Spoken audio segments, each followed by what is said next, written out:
WXII 12 News at 4 starts right now. I want to see this man put away forever. I do not want him out on the streets. A mother not backing down from the man who police say tried kidnapping her daughter. The fears she still has as she continues on, and her message to all parents. We suffered no casualties. All of our soldiers are safe. President Trump addresses the nation as tensions tighten with Iran, how he plans to respond, and what local communities are doing to bring peace tonight.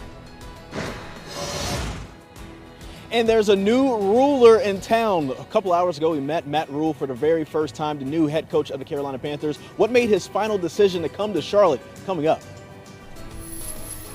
First at 4, thankful but really shaken up. That is how a Triad mother is feeling nearly 2 weeks after her daughter broke free from an attempted kidnapping at a Greensboro restaurant. Yeah, really scary situation. Timothy Fry, right here, accused of first-degree kidnapping as well as indecent liberties. He is still in Guilford County Jail, and that is where we find Steve King. Steve, how is the little girl doing tonight? Well, Heather Owens says that her 8-year-old daughter doesn't realize the magnitude of what happened that day and seems to be doing just fine. Heather, though, still very shaken up. It makes me sick to my stomach. Heather Owens says she is disgusted by Timothy Fry's arrest warrant, which stated he intended to kidnap Owens' daughter to terrorize the 8-year-old and put her in sexual servitude. Right now, the child is doing better. She does not seem to understand what this man's intentions were.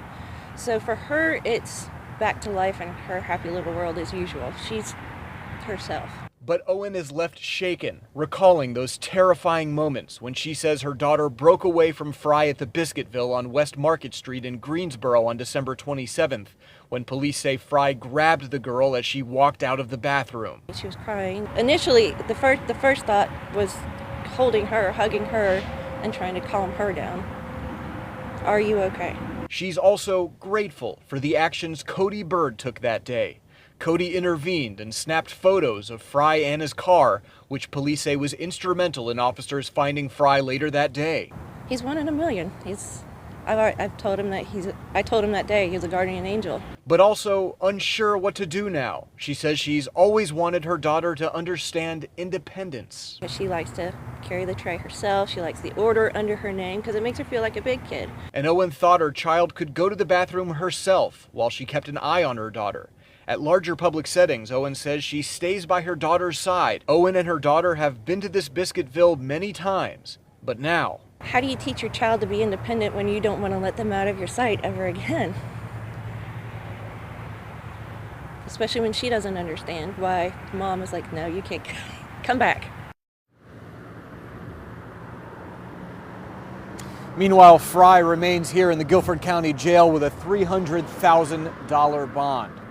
Reporting live in High Point, Steve King, WXII 12 News. All right, Steve, well, this family in the Triad is not alone. Thousands of families across the U.S. deal with this kind of thing on a daily basis. This afternoon, we spoke to a Triad counselor who understands exactly how a traumatic experience like this can be. She deals with this on a daily basis. She says the key is working through something like this is to basically take it one step at a time, breathe, and communicate. To listen. Listen to her tell her story as many times as she needs to. The story could very well come up in the middle of the day, in the middle of night, in the middle of dinner, while driving in the car. But more than anything, just listen. When you're listening, don't attempt to solve the issue, but just listen to hear her story. Ask questions like, wow, how did that make you feel? Or even affirm the feeling, I would be scared in that situation too. And then you can even affirm her by saying, I'm proud of you for thinking about running once you had the chance. We turn back now to our headlines at 4. It may be the greatest test of President Donald Trump's administration after tensions boiled over with Iran. It comes on the heels of the country launching missile strikes against U.S. bases in Iraq. Yeah, but this morning, President Trump remained hopeful for peace. Alice Barr explains what lies ahead for us as well as Iran. Brandon and Talitha, President Trump is crediting an early warning system for allowing American and Iraqi troops to get to safety, while some analysts speculate that Iran may have intentionally avoided doing serious damage to keep from plunging into a wider conflict. Today, a step back from the brink with the news no Americans were hurt in Iran's missile strikes on Iraqi bases housing U.S. forces. President Trump is playing down the attacks. Iran appears to be standing down, which is a good thing for all parties concerned and a very good thing for the world. The president's previous tough talk of military action shifting to a vow for punishing new economic sanctions that will remain.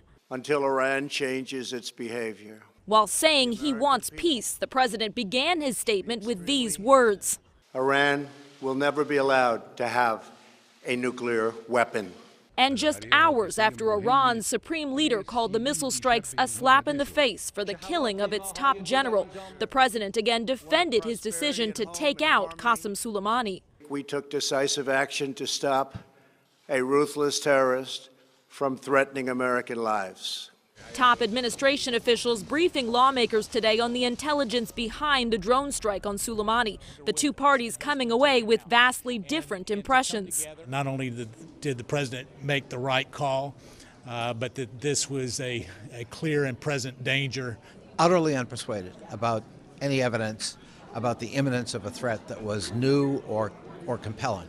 Democrats criticizing the president for lighting a fuse. Though he's trying to pretend as if he's the firefighter. And even with hostilities seemingly on pause today, military analysts are warning the threat from Iran is far from over. Military and diplomatic outposts in the region are still on high alert. And with Iran's supreme leader saying today military action is not enough, the threat of cyber attacks is still very real. In Washington, Alice Barr, WXII 12 News. All right, Alice, thanks. Well, the unrest in the Middle East has a local church calling for peace. They're inviting everyone to attend a vigil tomorrow night and pray for the soldiers deployed overseas. Kirsten Gutierrez has more at 4 o'clock. Praying for peace. That's what will be happening here at St. Anne's Episcopal Church in Winston-Salem with a candlelight vigil. All people and religions are welcome. Rector with the church, Jenny Wilder, says with the attack in Iraq on American troops, now is the perfect time to pray for peace. The event will be held at the church's peace pole in front, which reads, "Let peace prevail" in 16 different languages. Wilder says this event welcomes everyone in every religion. Rabbis from Temple Emmanuel will attend, and they've also invited the Anor Islamic Center. Our hope is to come together because it's real easy to fall into that feeling of hopelessness and bewilderment. Like, what can I do here in Winston-Salem? Well, one thing that's open to each of us to do is to offer our prayers, regardless of our belief systems or the deities in which we worship, and come together and offer that as a community in response to the pain and the suffering and the violence in this world. The vigil will be held Thursday night at 6 here at St. Anne's Episcopal Church. In Winston-Salem, Kirsten Gutierrez, WXII 12 News. Happening now, a man is in custody accused of murdering a 54-year-old woman who was found dead last May. 23-year-old Quishan Stover on your screen, charged with murder and the death of Ollie Richardson. Police found Richardson's body on May 10th in a grassy lot on Liberia Street. This is near Central Park. Officers believe she was shot, and Stover is currently in jail with no bond. A man wanted for second-degree murder has been arrested after a manhunt in Rockingham County. Deputies say 21-year-old Khalil Williamson in a vehicle on a Highway 14 yesterday afternoon. When they tried to pull him over, he jumped out of the vehicle and took off into the woods. Hours later, deputies found him hiding in a creek. Williamson was wanted for murder, possession of a firearm by a felon, as well as drug charges. He is currently in jail tonight on more than $1 million bond. We have a better understanding today about exactly what issues Winston-Salem police are keeping a close eye on, especially at the forefront of all of their work. They shared an update this morning. WXI 12's Leanne Denier was there and joins us now with more of the big takeaways. Leanne. First responders from throughout Winston-Salem spoke this morning, speaking to quite a wide variety of topics. They started out with a bit of housekeeping, providing updates on some of the events coming up within the next few weeks. They talked about how to prevent car break-ins and how to cut back on distracted driving. But a large portion of today's conversation was talking about an uptick in aggravated assaults and homicides. I think those two crimes go hand in hand, and aggravated assault in many circumstances is a precursor to a homicide. So generally when we see an increase in one of those, we see an increase in the other. The captain also shared that the department seized 900 firearms last year. That's 300 more than they took in 2018. And coming up at 5 o'clock, we're going to take a better look at the link that children have to these crimes. It's coming up on WXII 12 News. Leanne Denyer with the live report. Thank you very much. Well, at least 7 cars are damaged or destroyed in a fire outside of a Greensboro hospital. This was the scene this morning around 7:15 on the 3rd floor of the parking deck at Moses Cone. Firefighters say that a car engine caught on fire and damaged some nearby cars. Thankfully, nobody was hurt. Greensboro Fire so far say that fire was accidental. Another anchor store is leaving Hanes Mall. Macy's tells WXII it's closing. All clearance sales will begin this month and will run 8 to 12 weeks. No exact date on when the store will officially shut down. Folks, this is the second anchor store to leave Hanes Mall in the past year. Sears recently closed its location at the shopping center. While a new era begins in Charlotte, the Carolina Panthers introduced Matt Rhule as their next head coach. That was this afternoon. Chris Lee joining us live in Charlotte today. Chris, what was the big takeaway? What was the message?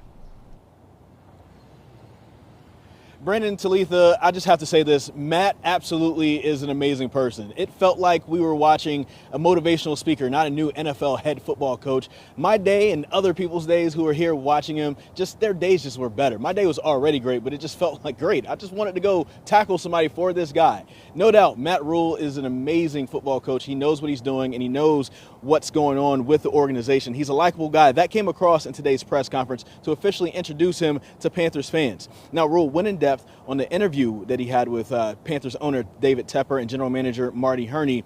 He said it didn't feel scripted. It felt very natural, like he was just talking to some old friends. But the final decision to accept the job offer actually came from his wife, Julie Rhule. You know, Julie's kind of in the room, out of the room. She's in the next room. And my aha moment was when they left and she was like, what are you doing? Like, you need to go work for them. Like, that's you. And, you know, we've had lots of opportunities over the years, college, and she's always been right. She's always been right.